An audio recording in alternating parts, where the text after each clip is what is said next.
Hi friends, Siddharth again. This is Diwali suit. I hope you will like that. Anyways, so today's topic is about resignation. I mean, for job seekers visa, do we really need to resign beforehand? In this video, I'll explain some important topics, some important points on this topic.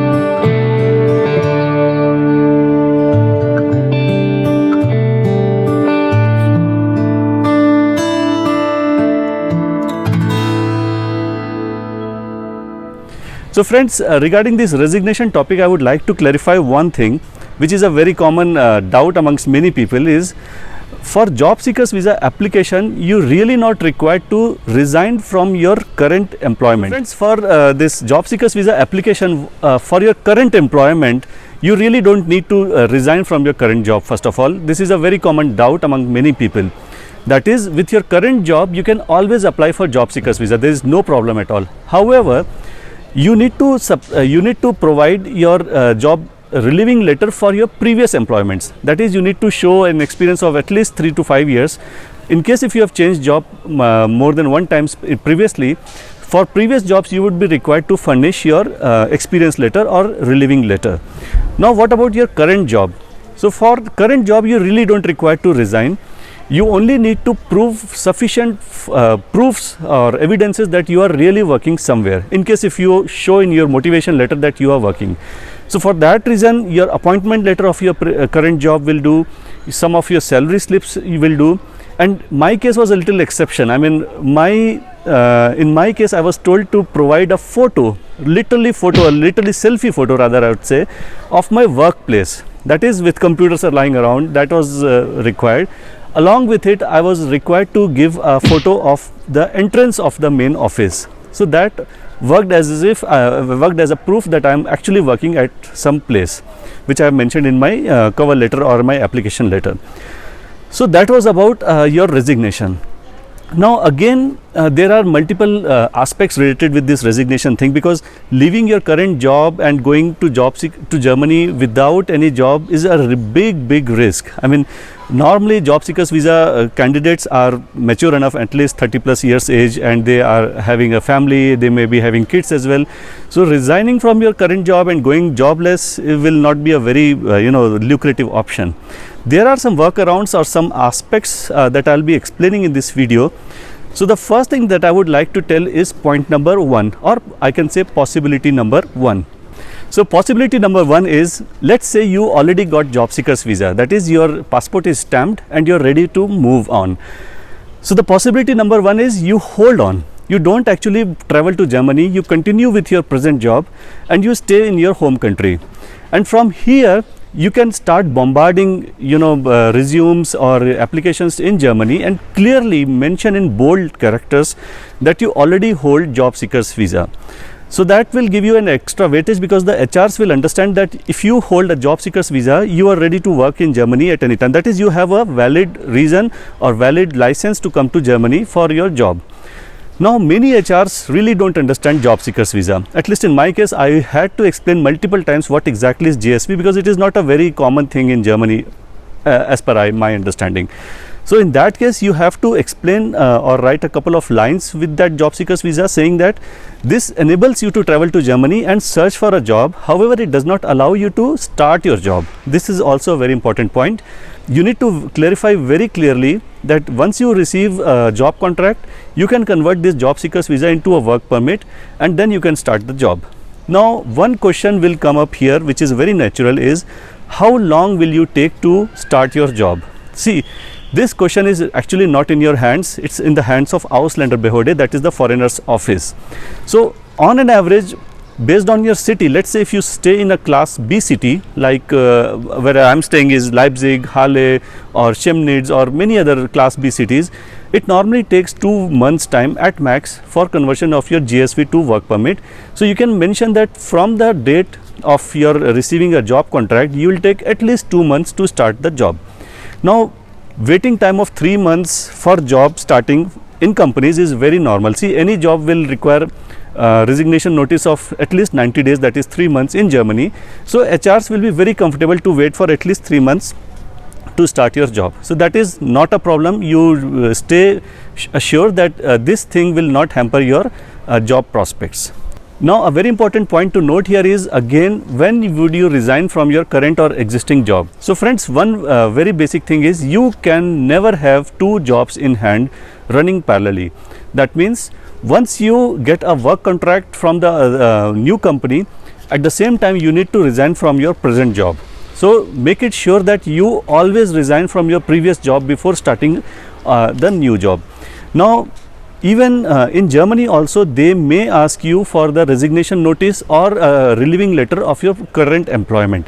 Normally it does not happen very often. Like in my case, I was never asked to give any relieving letter of present job, but Ausländerbehörde in some cases may ask you to give a kind of a confirmation that you are relieved from your present job and you are all set to join the new job. So make sure that you resign your current job before starting the new job. That was all about point number or possibility number 1. Now let's talk about possibility number 2. And the possibility number 2 is, you decide to travel to Germany. So in that case, ideally you should resign from your current job, but I am not talking about this option because this is again a big risk. I'll talk it in possibility number 3. So the possibility number talking about is, you want to travel to Germany with JSV but you don't want to resign. In that case, I suggest, that is the most suggested option, is take a long leave. Try to go for an unpaid leave, try to go for sabbatical, or do whatever you feel like you can, but please don't resign from your current job before getting another job in Germany or elsewhere, wherever. That is, you have to have at least ground beneath your legs so that you can launch yourselves, especially because if you are already on job, you are in a negotiating position. That is, you can always tell the HR during your salary negotiation round that you already are having job, so you can always ask for higher salary also. So now in this case, what I am saying is, you can go for a long leave, a sabbatical kind of thing, and travel to Germany. A very obvious question comes up here is, can you work from Germany also for your Indian employer or your home country employer? So friends, this is a very dicey question. First of all, ideally it is not allowed that you work from your for your home country employer from outside without taking a written permission from your existing employer. So if you have a very clear written existing permission, which is probably very rare to obtain, that you are going to Germany and you would be searching for job and you will be parallelly working for your other employer, that is not very easy to obtain. But in case if you have it, then definitely it's possible. Otherwise, to an extent, you can always work from other country also. The only problem comes up is regarding taxation. That is, you will be taxed there in Germany as well as you will be paying tax in India, and it may turn ugly at times, because in case if you end up in a confusion or in a wrong taxation, then you may be making a big loss of yourselves. So try to avoid this thing. To an extent, to a couple of months it may work out, but definitely not as a long-term option. Now one more thing is, normally there is a geofencing term, because I come from cybersecurity, so I understand it. There is a geofencing thing which is enabled in all company laptops. So in case if you are working in India, for example, and you travel to Germany, there are chances that your VPN or some of your software may not work because you are outside of your country. So that also needs to be taken into account before you coming to Germany. That is, you need to take a prior approval from your existing employer before working from outside the country. So that was all about possibility number 2. Now I will talk about possibility number 3. That is the most riskiest one. Well, I took that option, but I never recommend or never suggest to anybody else. And the third option is, you resign from your existing job completely, you pack up here and then travel to Germany, start your job search from zero. Well friends, I never recommend, once again I would like to reiterate, I never recommend this option because it has a lot of pressure, it has a lot of implications, because it has a lot of aspects involved, which involves a lot of risk as well. So what all can you do for option number 3? So friends, I suggest is, please watch my previous video wherein I mentioned a risk involved with JSV, and I also showed a beautiful big flow chart. Go through this flow chart thoroughly, and at the end, in case if you feel or if you find your profile is really marketable in Germany, you are unable to find job in Germany only because you are physically not there in Germany. I mean, the only reason of your rejection is because you're of physical location which is in your home country, then you are certainly in a good position to take such a big risk. I also suggest you please have a look at this video wherein I suggested why many candidates fail with JSV. So there are multiple reasons. Please ensure that you don't fall in any of these reasons, and in case if you fall in such reasons, please try to take corrective action to take you out of these circumstances. Now another big problem with this third option is you will be totally jobless at this time, and the expenses you will have to bear in Germany. See, for per person it may cost you at least 600 to 700 euros. That means minimum 50 to 60,000 INR in Indian currency, which is definitely a huge amount per month per person. So bear in mind that such a huge amount of pressure will come on your head, and the time for JSV literally flies like anything. I again made a video on this. Have a look at that video as well. So you have to be very, very careful when you are not earning anything and you are losing money every month, and that to a big amount. That will definitely add up to the pressure. So friends, this option number 3 is not the best option. In fact, it's the worst option.